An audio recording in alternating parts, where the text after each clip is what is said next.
नमस्कार, मैं रविश कुमार। गजा के अल शिफा अस्पताल में इस्राइल की सेना घुस गई है। अल जजीरा सहित कई समाचार एजेंसियों ने रिपोर्ट किया है कि इस्राएली सैनिक एक एक कमरे में जा रहे हैं, डॉक्टरों और मेडिकल स्टाफ से पूछताछ कर रहे हैं। अल जजीरा ने यह भी रिपोर्ट किया है कि अस्पताल के भीतर घुसकर इस्राइल की सेना ने इलेक्ट्रॉनिक चेक पॉइंट लगा दिए हैं। इसी से गुजरकर सभी को पूछताछ के लिए जाना पड़ता है। डॉक्टर, स्टाफ और घायलों को भी बारी बारी से पूछताछ के लिए बुलाया जा रहा है।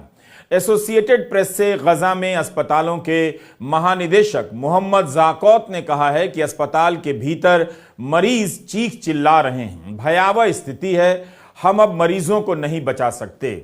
अल शिफा अस्पताल के एक डॉक्टर ने समाचार एजेंसी रॉयटर्स से कहा है कि अस्पताल के बाहर से गोलियां चल रही हैं, कोई भी खिड़कियों के पास नहीं जा रहा।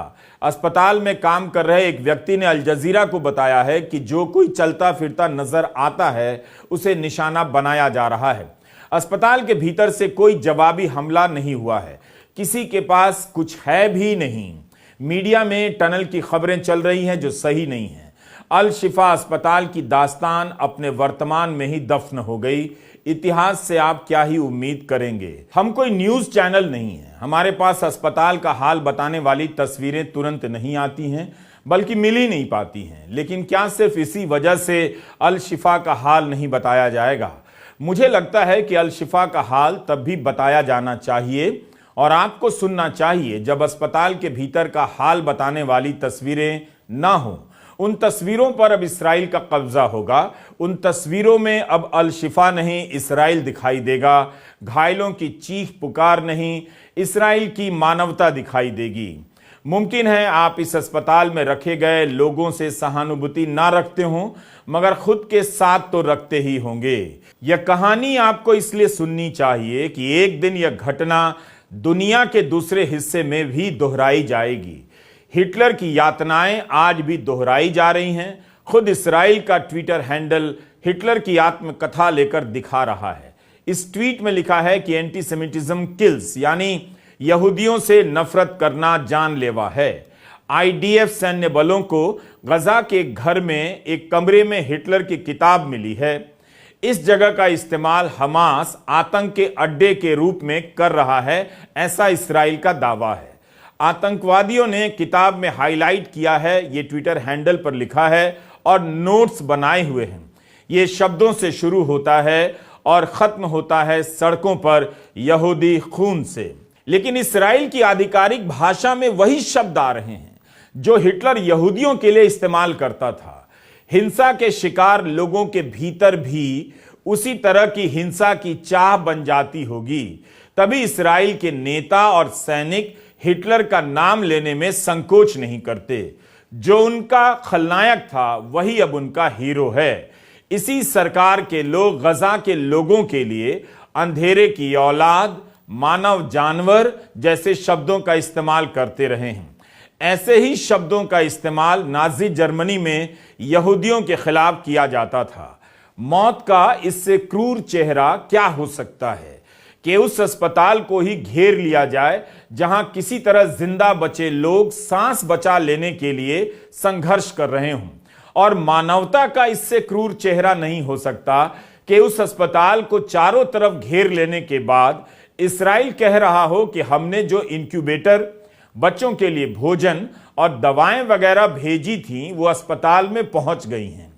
अरबी जुबान बोलने वाले हमारे सैनिक और मेडिकल टीम यह सब पक्का करवा रहे हैं कि जरूरतमंदों तक मेडिकल सप्लाई ठीक से पहुंच जाए। अल शिफा अस्पताल को इस्राइल की सेना ने घेर लिया है। आईडीएफ ने कहा है कि अस्पताल के भीतर हमास के खिलाफ हमारा ऑपरेशन चल रहा है, हम केवल हमास को निशाना बना रहे हैं।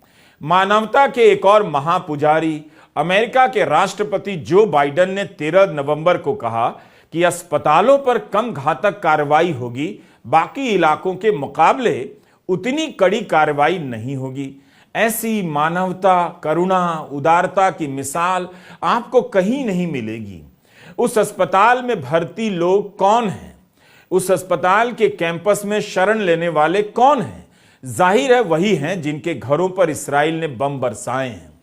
23 लाख में से 17 लाख से अधिक आबादी बेघर हो गई है। उनके घर मिट्टी में मिला दिए गए, दोबारा घरों में नहीं लौट सकते। लगातार अस्पतालों पर हमले होते रहे, अस्पताल बंद होते रहे। इसके बाद भी जो बाइडेन कहते हैं कि उन्हें उम्मीद है कि अस्पतालों पर कम घातक कार्रवाई होगी। अल शिफा अस्पताल के निदेशक मोहम्मद अबू सलमिया ने एएफपी न्यूज एजेंसी से कहा है कि 179 शवों को मुर्दा घरों से निकालकर दफनाया गया क्योंकि बिजली की सप्लाई नहीं थी। शनिवार को अल शिफा के जनरेटर का ईंधन खत्म हो जाने के बाद से 7 नवजात और आईसीयू के 29 मरीजों की मौत हो चुकी है।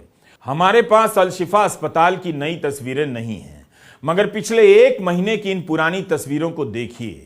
क्या अमेरिका के राष्ट्रपति से लेकर जर्मनी के चांसलर को अंदाजा नहीं हुआ होगा कि इस अस्पताल पर किस तरह से हमला किया जा रहा है?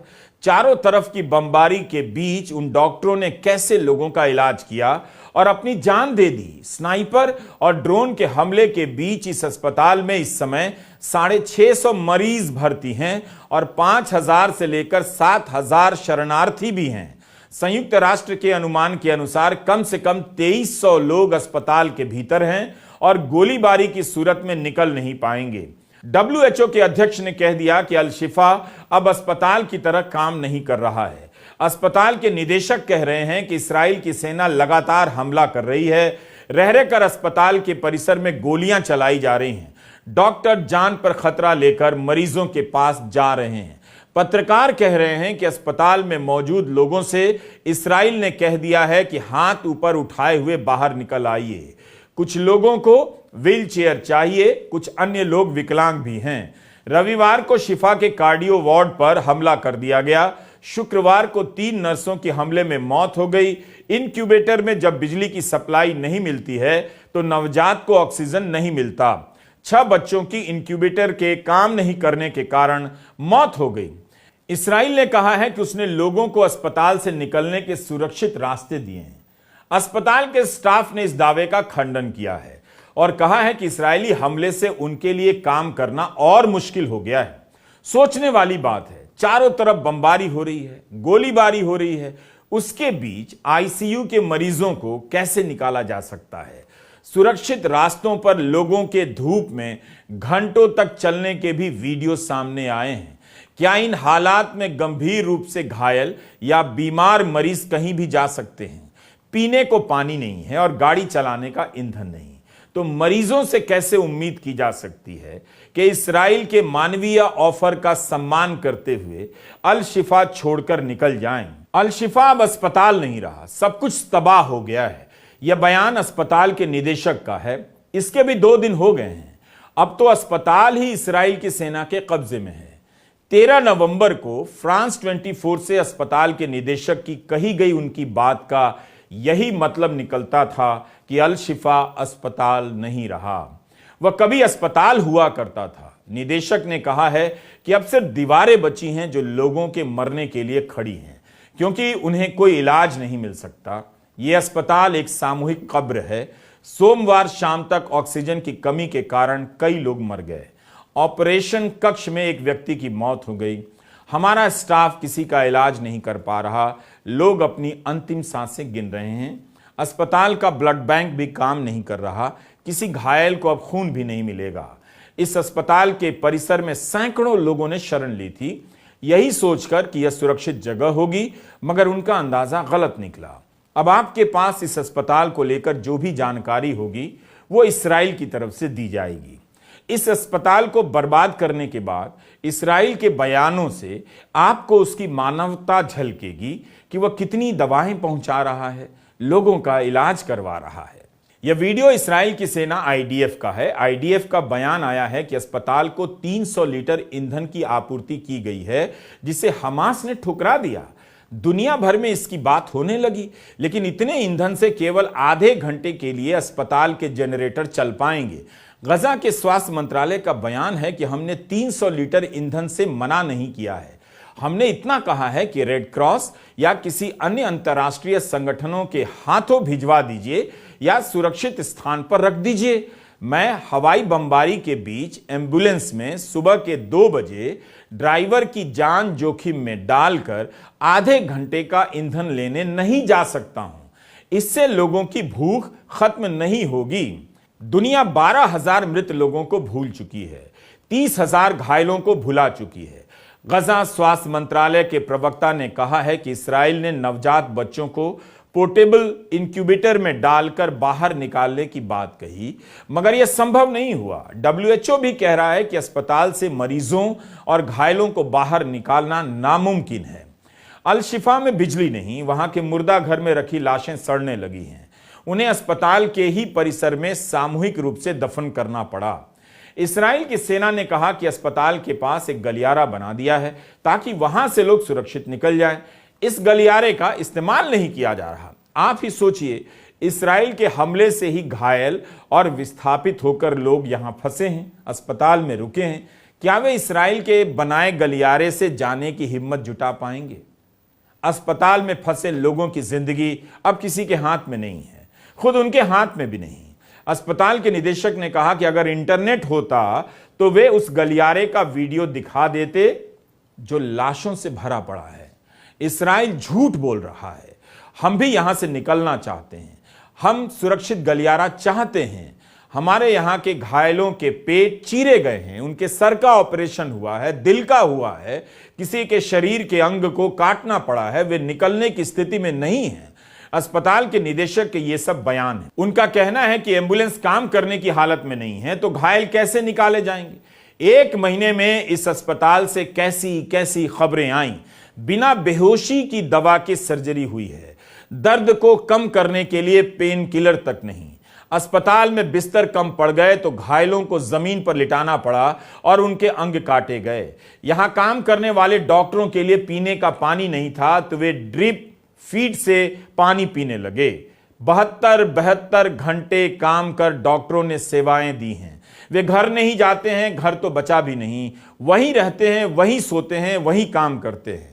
गजा में 150 से अधिक स्वास्थ्य कर्मी मारे जा चुके हैं। संयुक्त राष्ट्र ने अपना झंडा आधा झुका दिया है।